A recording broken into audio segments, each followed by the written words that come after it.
Metabolism, Valley Children's Hospital, talking in Pharmacogenomics Showcase. Please welcome Dr. Woods.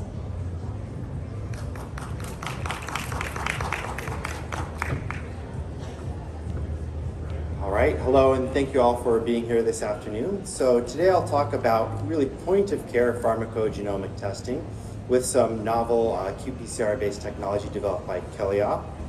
And okay, that being said, I'm now the CMO of Kelliop for my disclosure.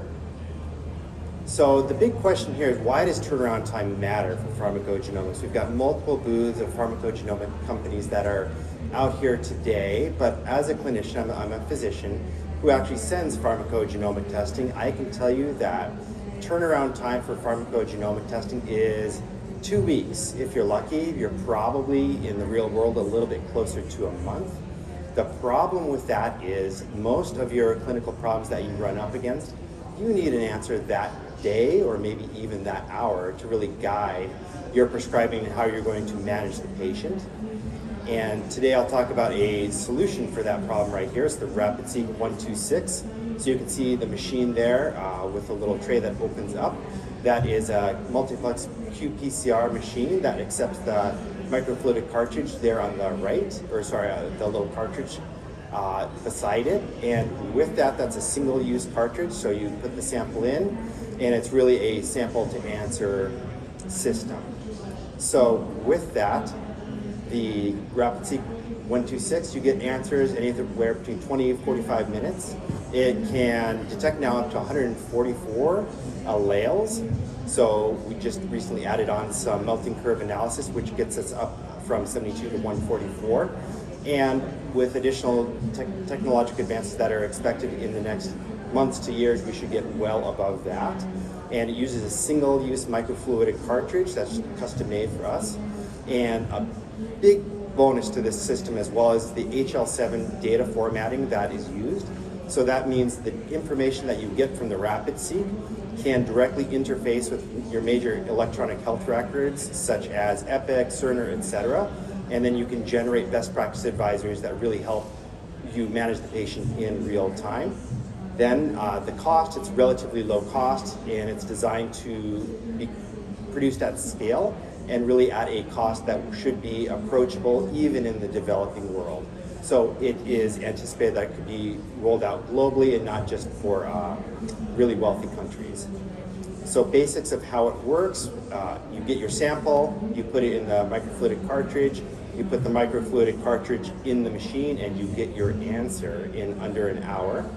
I've actually got a little video that goes into a little bit more detail about all this, if it works.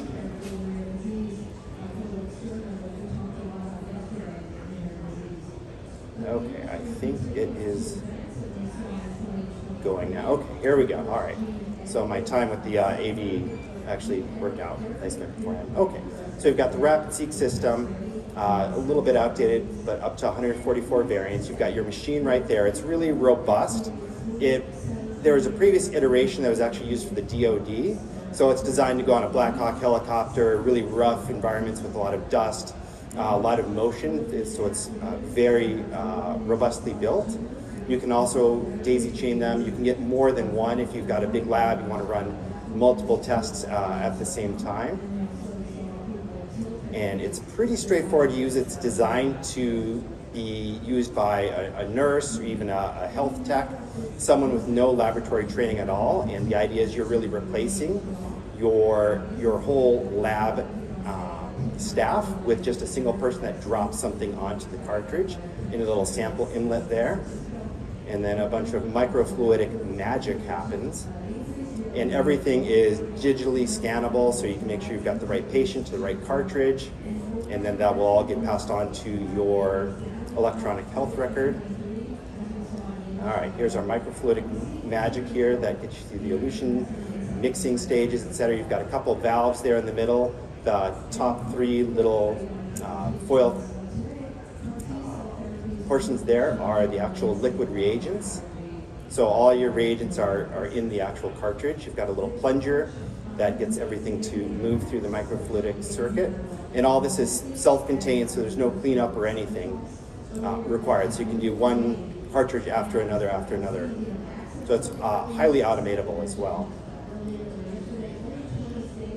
And then eventually what we're going to do here is get our fluid into coming up here, into the point where you're going to do your DNA extraction. And then from there, we're going to end up doing the PCR with the optical scanning, which is coming up here soon. And the 12 little chambers you see down there that the fluid's about to go into, those would be your PCR reaction chambers, so there are 12 total. And then you do your optical scanning. And then at this point, you end up getting your results. And like I said, these results are directly interfaceable into any electronic health record. And there you go. So that's just a little diagram of the actual cartridge. We can skip past that because the big question is, well, why do you care? Why is it really important to get these answers so quickly? And I would say situations like neonatal sepsis. So sepsis is a serious life-threatening emergency commonly encountered in the newborn period. And with that, the most common antibiotic used to treat this is gentamicin, which is an aminoglycoside antibiotic. The problem with aminoglycosides is they bind to the bacterial ribosome. They also bind to the human ribosome as well. And with that, there are certain genetic changes, 3 genetic changes that make it more likely for the gentamicin to actually bind to the human ribosome and then cause complete hearing loss. So even a single dose of gentamicin, if you have one of the 3 known risk alleles for aminoglycoside-induced sensory near hearing loss, can cause complete prelingual deafness with greater than $1 million lifetime cost for society and untold costs for the actual family and for the actual patient. So each one is just an incredible opportunity to save someone's hearing if you can avoid that. And the great thing is there are antibiotics you can use instead of gentamicin. So we've actually got an ongoing clinical trial at Valley Children's Hospital for aminoglycoside-induced sensory near hearing loss. And these risk alleles in the gene MTRNR1, we've got all the good preclinical data all in there. We've got some preliminary clinical data that is also looking promising with 100% sensitivity and specificity so far. So very promising. The second trial that we're just getting going now is for G6PD, so glucose 6-phosphate dehydrogenase. So it is an extremely important enzyme in your body to deal with oxidative stress. And if you are not dealing with your oxidative stress well, then you end up with hemolysis, which essentially means that your red blood cells burst. And with that, you can get bilirubin, causes jaundice, etc. And this is really quite common in the areas of the world in which malaria is endemic, because G6PD increases oxidative stress within your red blood cells, which fights off the malaria parasite. So with that, the problem is if you do it too well and you're a baby, and most babies are under incredible oxidative stress, you end up with hyperbilirubinemia. The bilirubin deposits in your brain, especially your globi pallidi, your basal ganglia, and then you get kernicterus, which is this horribly neurologically devastating disorder. So how you avoid that is you put them under phototherapy to change the bilirubin into something that you can excrete in your urine. So there's a very well-established therapy. And a big thing here is the Billy tool. Every pediatrician knows this. A box you check on Billy tool to decide how to treat someone with hyperbilirubinemia is, do you have G6PD deficiency?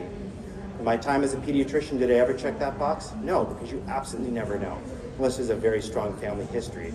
So with this Kelliop technology, we're working on the clinical trial to actually get this into neonatal intensive care units, so we can make decisions about treatment based upon G6PD.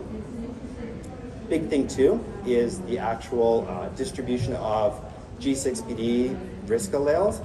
Like I said, it goes along with malaria. Problem is with malaria, it's super common, 250 million cases a year worldwide, and with that, 600,000 deaths a year. And the WHO recommends testing for G6PD deficiency before treatment with, especially primaquine, one of the antimalarials, because very unfortunately, primaquine, it causes hemolysis. It causes tremendous oxidative stress. So issues being the assays that currently are available for assessing G6PD in the developing world are very lacking. So you can do some enzymatic assays that misses things like female heterozygotes that are actually being affected. It's an X-linked disorder, so females are usually less affected, but sometimes they will be.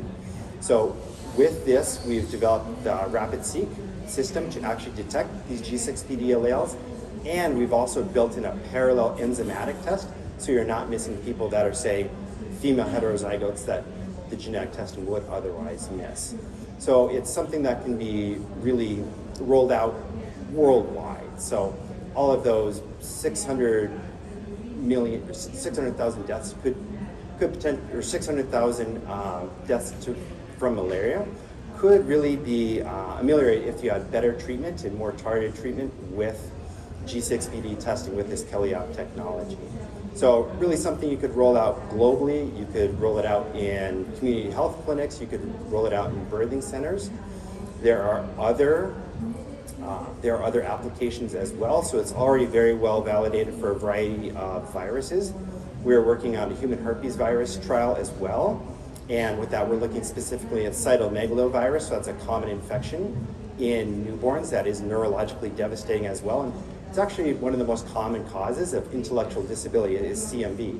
So we have a test that can detect that in newborns. So that could be a universal newborn screen that we could do as well. Also working on endometrial cancer genotyping, so you can triage to different kinds of chemotherapies or no chemotherapies that day. You don't have to wait 3 weeks to get your answer as to whether or not you're going to get chemotherapy. You know what to do the day you get the surgery. We've got a big study with the Snyder Lab as well, looking at coccidioidomycosis. So that's valley fever and environmental surveillance for that. That's a common endemic disease in California, Central Valley, and Arizona. So the applications go beyond just healthcare as well. We have plans for developing a manufacturing site here in California soon. And with that, I've got a few minutes, but I invite you to go visit Kelliop, booth D1042. And with that, I have almost 3 minutes left, so I would love to take a few questions if anyone has any. You can't? Oh my goodness sakes. Well, come talk to me.